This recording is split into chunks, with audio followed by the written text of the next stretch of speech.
had to travel to the United States of America at times and during a period when men and women of color were not free. Think of what they had to do in subjugating themselves to conditions that were unfamiliar to them. But they had to go. He happened to have been born there prematurely. They kept him there as a baby until he was strong enough for them to return to Cat Island. He's in Cat Island. He moved from Cat Island to this island. He went to school at the Catholic school in DeVoe Street. Our Ladies.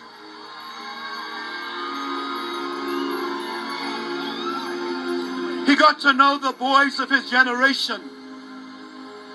One of them was Lyndon Oscar Pindling, the architect of the modern Bahamas and first Prime Minister.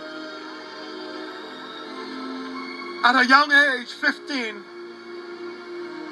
he went to the United States to be kept by his brother.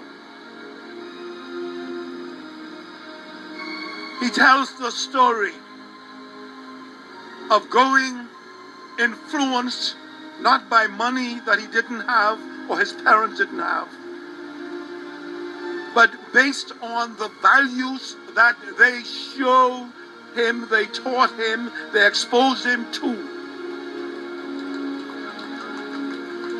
You can't feel values, you can't touch it. It's a part of you. He spoke about moving north in the United States and working as a dishwasher.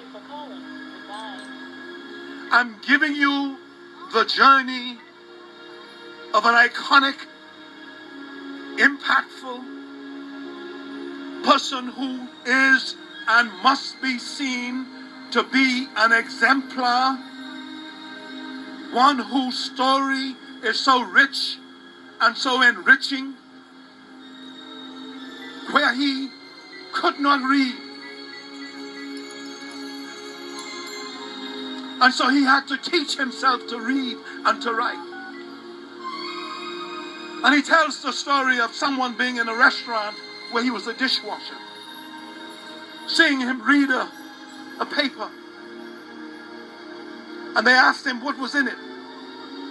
And he had to apologetically tell them, I can't really tell you because I can't read that well. And he speaks to the richness of human nature. That same man said, okay, do you mind if I help you read? And I read with you. And he said, no, I don't mind. And he said, that man came back near the closing of the restaurant and helped him to read. Listen and feel the pathos, the journey. He said he was looking for a job and he saw actors wanted. And he said, I'm going to try that. And he went to this location in New York. And he met the man who had put the advertisement out. And he said, I've come to try out. And the man said, you read this part and I'll read this part. And he said, as he read the part for a minute or two, the man came to him and said, listen, you can't read. How you could be an actor? And he said, he then took him and said, you're a dishwasher. And he said, that moment taught him something. Because he had not said to the man that he was actually washing dishes. But he was stereotyped he was seen to be a dishwasher. And he then could have capitulated to that position. He could have said, I'm a dishwasher, and become hostage to those circumstances. But I speak about the indomitable spirit of the Bahamian. That we measure ourselves not by how many times we get knocked down, but by how many times we get up, and that we get up.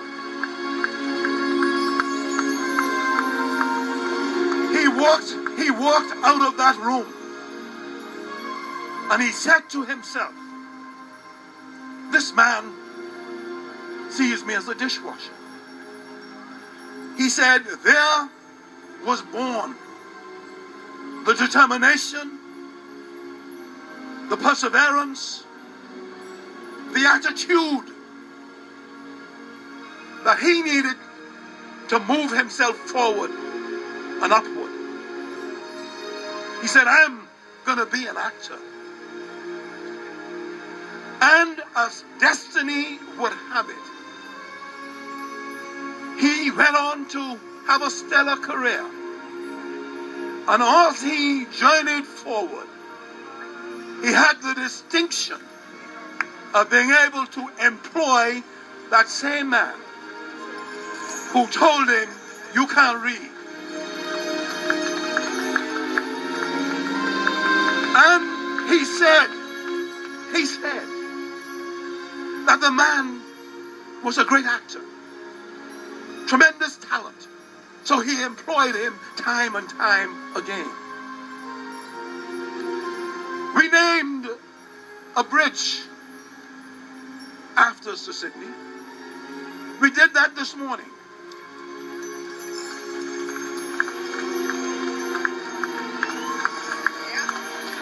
But Sir Sidney,